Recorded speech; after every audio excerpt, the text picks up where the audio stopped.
This is Jonathan Agar here for Pro Boxing Fans, joined by Spencer Oliver here in Liverpool, ahead of Liam Smith's return this Saturday on Sky Sports. Spencer, how you doing? How are we doing, young man? Not bad, thanks. Yourself? Yeah, do you know what? I'm good. Really good, sir. Mad time for boxing, isn't it? We're all over the place. We're like Saudi last week, we're in Liverpool this week, then we're up in Manchester, Joyce-Parker, we're all over the place. Next week actually, don't miss that one, Savannah Marshall, Clarissa Shields.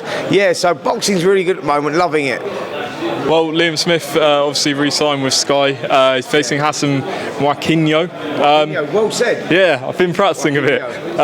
What do you think of this fight? Is this a fight that Liam Smith has to be careful of, or do you think he's going to win comfortably? Look, it's a high risk, low reward fight for Liam Smith, really, because Mwakinyo, people that don't know him, come over here a few years ago and he boxed Sam Eggington, and he took Sam Eggington out in 2 rounds, which was a good performance. People were very surprised by that. And Mwakinyo has also trained with Liam Smith as well. He actually was a training partner for about 12 months or so Liam knows him, they've sparred together, but he fancies it, man. He's a dangerous guy who's really up for the challenge. So look, it's a dangerous fight for Liam, it really is. With, you know, we thought we might get the Liam Smith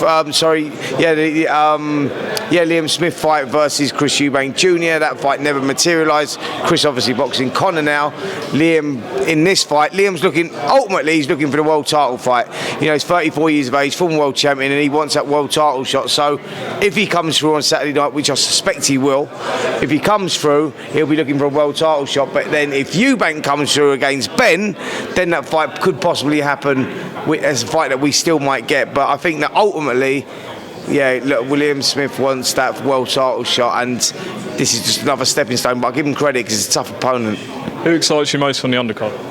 The fight that excited me the most is probably Shakon Peters and Dan Aziz, because it's a real 50-50. Dan Aziz is on real momentum at the moment, done it the old school way, you know what I mean, coming through the southern area, English, winning the British against Jose Burton in 7 rounds, and now he's got this fight against Shakon Peters, who's a former British champion himself, 6'6", and he poses different problems to anything Aziz has boxed in the past. That's a real 50-50. That's a fight that I'm most looking forward to. Adam Azim is obviously the young kid, the new hotshot that everyone's talking about, so I'm looking forward to his development. Natasha Jonas finally got that world title in her last fight for the super welterweight title. She boxed Terry Harper for the title and Drew back in whenever it was, and that was a super featherweight fight. Then she's moved up to lightweight, boxed Katie Taylor, lost a very close fight, and then last time out against, I think it was Herms, is that right, Herms? Maybe, anyway. Namus? Yeah, Hams or so, whatever. It's close enough. But she won in a couple of rounds and looked sensational doing it. Now she's got Bergel is a tough opponent who she's boxing actually, who's the WBC champion, unification bout. Really looking forward to that one as well. Tasha, the WBO champ, and yeah, interesting fight that. Bergel is a girl that beat Lauren Price as an amateur many years ago. She comes with good pedigree, she was good amateur, and she's a good pro. I'm, like I say, unbeaten, 15, 3 KOs. That's a good fight. So there's a number of fights on this card actually that I'm really looking forward to. Am I chatting on a little bit too much here or what? It's all good, it's all good. Yeah, well, that's what you know what I'm like. So yeah, I'm looking forward to, so there you go. I'll give you a little breakdown there of all the fights I'm looking forward to really. And Fraser Clark as well, not forgetting Fraser, because looking forward to his continued development. He's boxing a guy, I can't remember his name off the top of my head now, who's 7-0, 5 KOs. So it's a big step up again for Fraser as well. But yeah, he's looking forward to that. Brilliant. Spencer, just want to obviously cast your mind back a few weeks to Saudi Arabia. Now that sort of the dust is settled on it, what's your overall thoughts on what happened? You know, still pretty much the same. I think that, you know, the situation that happened with me and Joshua after when I had that conversation with him, I stick by. You know, I was just like lending him some support. He needed that at the time. He'd had a rough time after throwing those belts out, which he said was stupid, which it was stupid, you know, with what was going on with the Ukrainian people, taking Usyk's moment as well.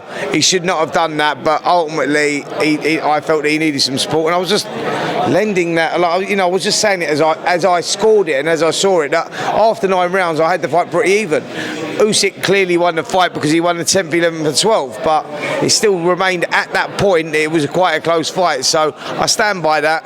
But it was a great event, a great event. It was overshadowed by what Joshua had done, and he shouldn't have done that. That was stupid, but it is what it is. But yeah, I enjoyed the night, I enjoyed the week. Have you been able to have a chance to speak to Joshua since? Yeah, he wants to go again in December.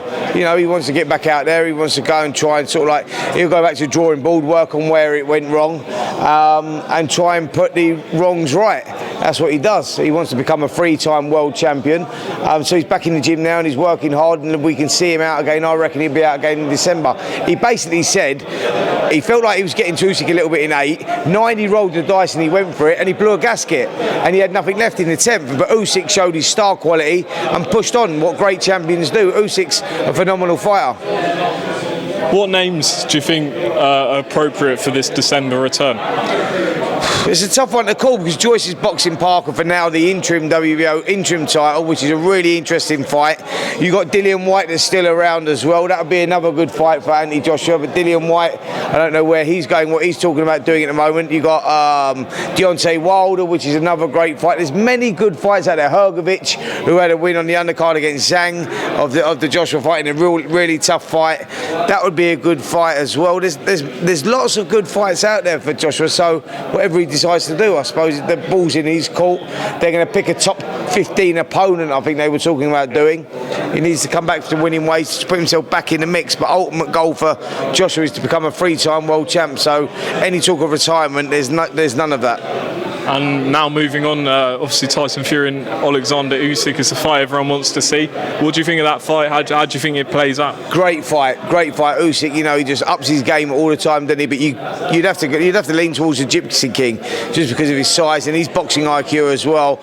And no one's come close to sort of beating him. So I think that you'd have to lean towards Fury to get that undisputed. I hope that fight happens, if I'm totally honest. But that's not a foregone conclusion. Usyk's good.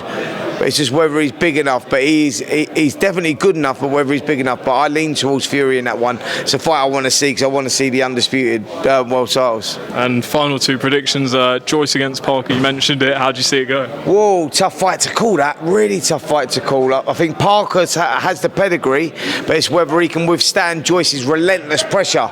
You know, Joyce is a guy that is easy to hit, but he just keeps coming and coming. But will that be his undoing at one stage? But nothing's, you know, I've gone against Joe Joyce before and he's proved me wrong, you know, against Daniel Dubois, etc. So it's a tough one to call. I'll probably lean towards Parker just because of the experience and he's been there before and he knows how to get through those fights.